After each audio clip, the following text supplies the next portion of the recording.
The cement industry is a major contributor to climate change and is responsible for around 5% of worldwide greenhouse gas emissions. Cement is generally considered as one of the most challenging sectors to decarbonize, and that is due to the nature of these emissions. They do not just come from fossil fuels, but also from chemical processes in the cement production. Cement production starts with limestone, which is usually mined in quarries that are usually close to cement production plants, like you can see here in the back. And this limestone mainly contains calcium carbonate.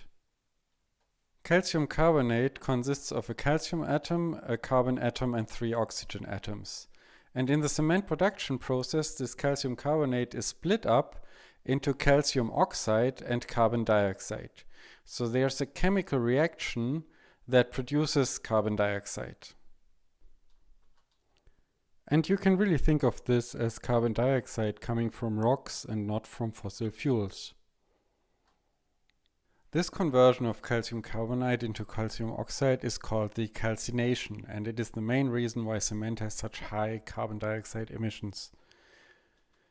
Also, to facilitate this process, a lot of heat is needed, which is usually provided by fossil fuels like coal, oil, or gas. Sometimes alternative fuels are used like biomass or waste. Whether that's more climate friendly really depends. When you're talking about biomass, you always have to consider where that biomass comes from. Maybe there are land use changes or emissions while getting that biomass. And when we talk about waste, we have to realize that most of the energy content in waste comes from plastics, which are also made from fossil fuels. So burning waste as a fuel essentially is also an indirect way of burning fossil fuels. In a cement plant, this calcination reaction happens in the so-called precalciner, which turns limestone or calcium carbonate into lime or calcium oxide. This produces a lot of CO2, as I just explained, and also this requires heat of around 800 degrees Celsius, which is usually provided by fossil fuels, which also produces CO2. Then there's a second step in the so-called rotary kiln, which needs even higher temperatures, above 1400 degrees Celsius, which are also provided by fossil fuels usually, and which also produces, of course, CO2. And the result is the so-called clinker, which is the main ingredient of cement. So what we have here are two types of emissions. We have the calcination emissions that come from this chemical reaction, and these are responsible for about 60% of the cement emissions. Then we have the production of heat, which is responsible for about 30% of the emissions. And then we have some other emissions, for example, for the electricity provided to power these processes. But the important thing to realize here is that even if we would be able to provide the heat completely with renewable energy, most of the emissions from cement would remain. And these calcination emissions are really unavoidable with current cement production technologies. And this is where the idea of carbon capture and storage comes in. Imagine you have a CO2 source like a power plant or an industrial facility, and instead of letting the emissions escape into the atmosphere, you capture them and then you put them underground in suitable geological formations where you hope that the CO2 will stay for a very long time. There are currently around 30 CCS projects operational worldwide, but none of them is at a cement plant. This is interesting because cement is often cited as an example why we will actually need CCS, even it has various disadvantages, because we have these calcination emissions that cannot be avoided otherwise. Now there's one CCS plant for a cement facility under construction. This is in the town of Brevik in Norway. There's a big cement plant by the company Heidelberg Materials, which is one of the world's biggest cement producers. This plant in Brevik, they plan to capture around 50% of the carbon dioxide produced. Now, when you hear this, you may wonder, okay, that's good, but what about the other 50%? Heidelberg Materials has announced that they will do a follow-up project in Sweden where they will have higher capture rates, but for now that's kind of what they're aiming for. And the reason here really is that CCS is hard. Like, this is a technology that is difficult to implement and comes with various challenges. And one big issue here is nitrogen. You're probably aware that the air around us is mostly nitrogen, around 78%.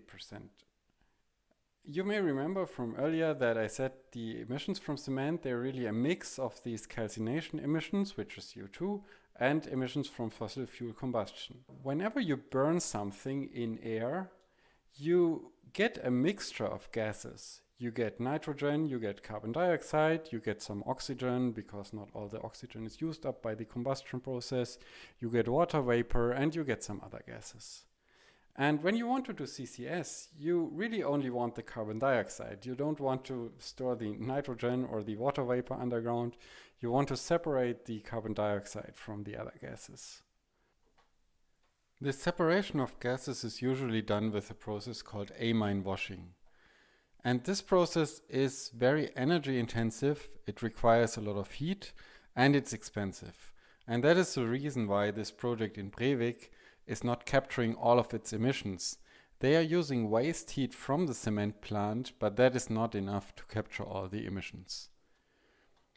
This amine washing process also comes with some health risks because there are chemical reactions that can create chemicals that can cause cancer.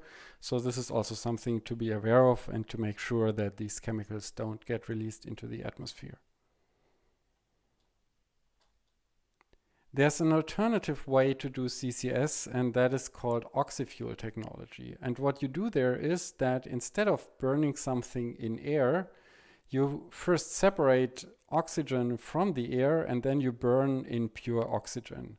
And by that you get a mixture of mostly carbon dioxide and water vapor, and that is much easier to separate. However, it should be noted that currently there's no industrial scale oxyfuel CCS project operational. This technology has been tested in a few pilot plants, but it has not been used at larger scales. But currently, a number of cement companies have announced that they want to build oxyfuel CCS plants on their cement plants. So I guess in a couple of years we will see how well that technology works. Now, as I explained earlier, around 30% of cement's emissions come from the process heat and by burning some type of fuel there. And an alternative here would also be to electrify that heat. And if we move towards cleaner and cleaner electricity grids, this could also be an interesting option to decarbonize cement production.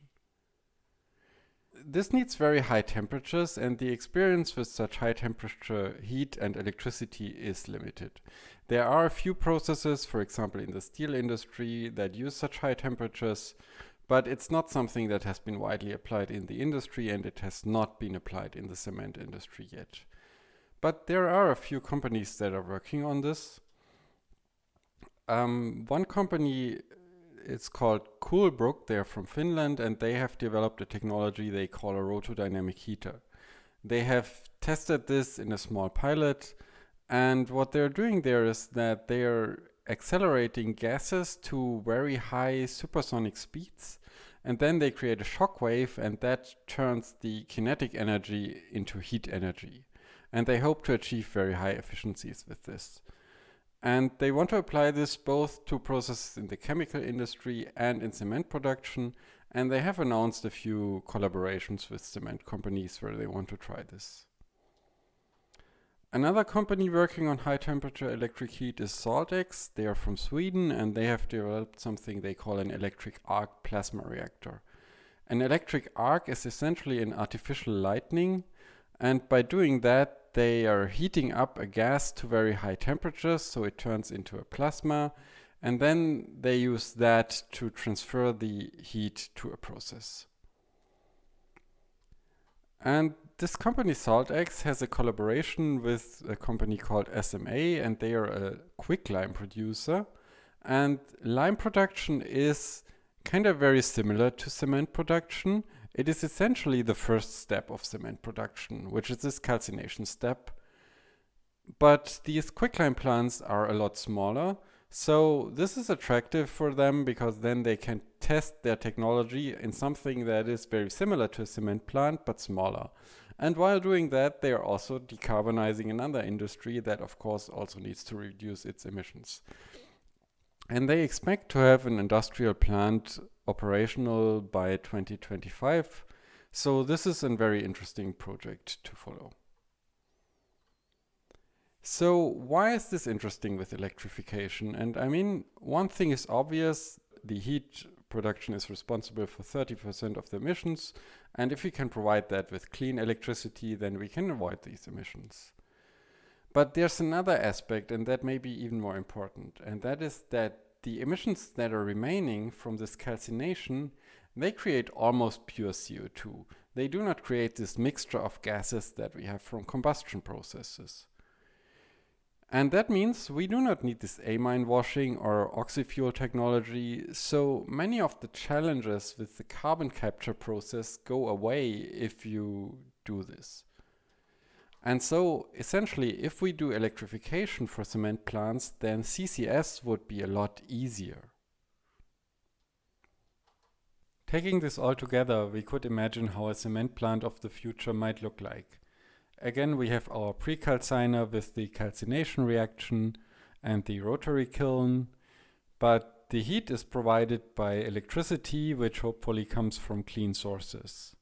And then we have a carbon capture unit at the calciner, which captures the remaining carbon emissions and stores them underground.